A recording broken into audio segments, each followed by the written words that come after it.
Also to mention, Oppo actually sent me two of these to give away to the audience. The OPPO Find X3 Pro. Now I was very impressed with the OPPO Find X2 Pro last year, one of my favorite devices of the year. And Oppo have now come in with the Find X3 Pro. Looks very unique. It's made from a single sheet of glass at the back that's been molded. I thought you were about to say a single sheet of aluminum glass. No. Single piece of glass, right? Okay, but what's really impressive is that at its thinnest point, it is 8.26 millimeters, 193 grams, which is really good because what I'm finding is, flagship devices are getting heavier and heavier. If we look at the likes of the S21 Ultra, if we look at the iPhone 12 Pro Max, they're big and heavy devices, so they're not the most comfortable to use. You're looking at around 220 up to 230 grams in weight. This is quite compact and it's a very good looking device. We do have a Quad HD Plus resolution display with 120 Hz. It is an LTPO display this time, so that means it's got a dynamic refresh rate. It can go all the way down to around 10 Hz. Based on what you're watching, it can go all the way up to 120 Hz as well. We of course have the Qualcomm Snapdragon 888 chipset, 12 gigabytes of LPDDR5 RAM with 256 gigabytes of storage. And then for the cameras, it's quite interesting, and I want to talk a little bit about this.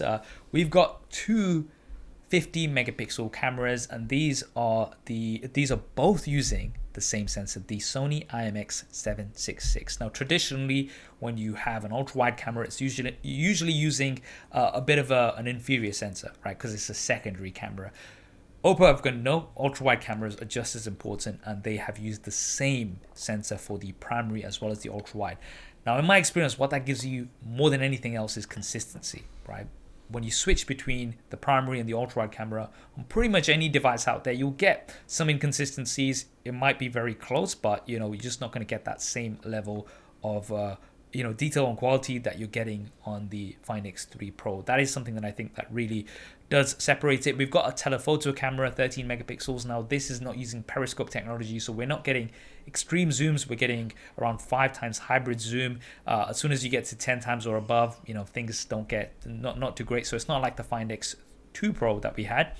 But then we've got a 3 megapixel micro camera. Now, this is not a macro camera because the ultra-wide camera on the Find X3 Pro actually does double up as an ultra-wide camera as well. So when you do get close up to subjects, it's going to switch to this, and it does do some it takes some great shots.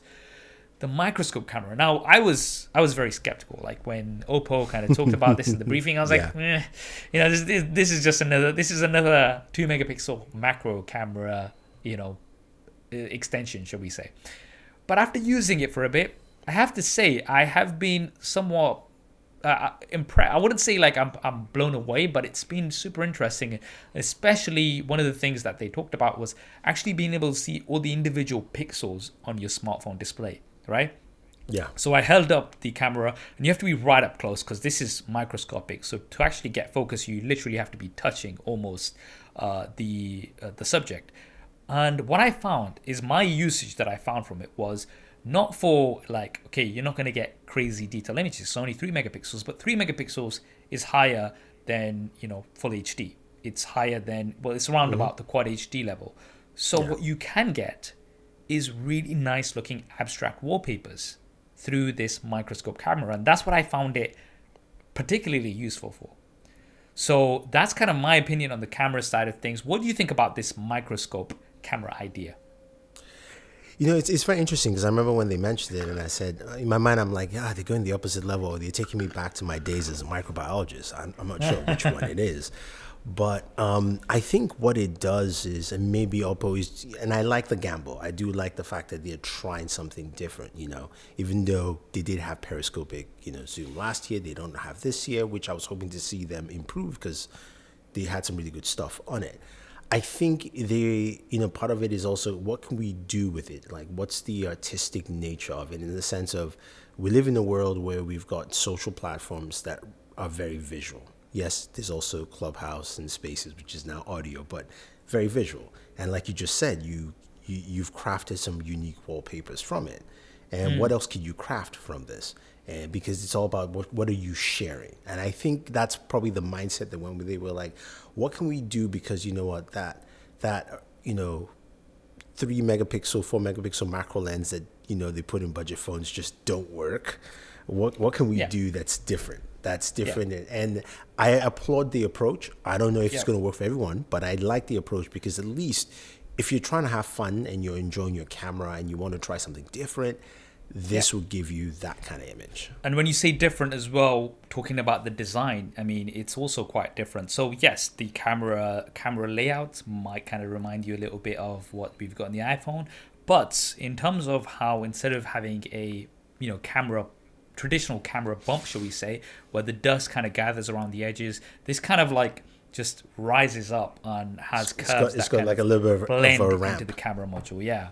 So I mean, initially I wasn't too sure about it, but I quite like it. I've got the matte blue here, which really does not attract many fingerprints, which I really like as well. I've not tried the gloss black, which I wouldn't generally be my taste. Something that's glossy, because that will attract a lot of fingerprints. So I kind of like what they've done here. Also to mention, OPPO actually sent me 2 of these to give away to the audience. So I'll definitely leave a Gleam link in the show notes and on the YouTube video if you're interested in having a chance of winning one of these.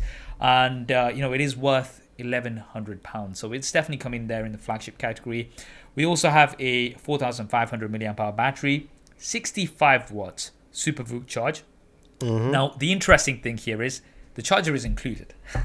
This is something we're not seeing these days. So the charger does come out the box, so hey, again, good work there, OPPO. And also we now have wireless charging. This was something that I found, I really did find myself missing on the Find X3 Pro, because that did not have wireless charging.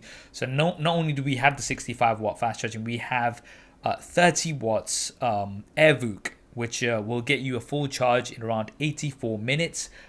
You will get a full charge in around 35 minutes using the 65 watt wide charging. But again, that wireless charging speed is pretty good. Again, you will need a charger that can output that sort of wattage.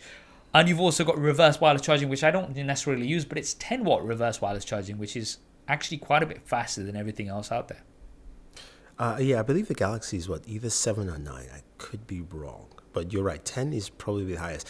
And I hear people who say they don't use it as much, but I find myself using, and again, maybe it's because we haven't traveled as much as well. Because whenever I travel, I only carry one charger and a couple of USB Type-C cables. And whenever I'm charging my headphones, it goes on my Galaxy Bud. I mean, on top of my Galaxy device. So yeah, it's useful.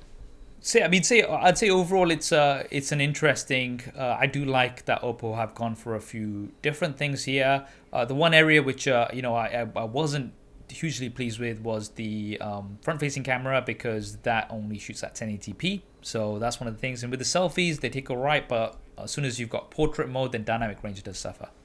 Yeah, I mean, there is something there, except the fact that I don't know is it the camera or is it the fact that you wear sunglasses? Yeah, I'm not sure. Yeah, we'll be coming on to that a little bit later.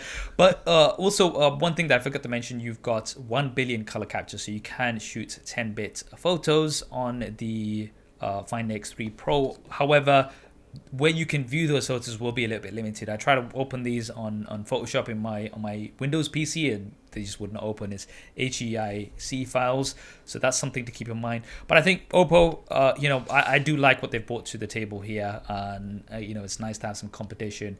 And we'll be doing lots more coverage. If you want to see videos again, we're going to plug in the channels. Check out the main channels, Bored Out Work and SuperSaf, for more detailed coverage of the Find X3 Pro. I hope you enjoyed that clip. If you want to hear the full podcast episode, then that will be linked down below. And if you want to see more clips like this, then be sure to subscribe and hit that bell icon so you don't miss them. Thanks for watching. This is Saf on SuperSaf Speaks, and I'll see you next time.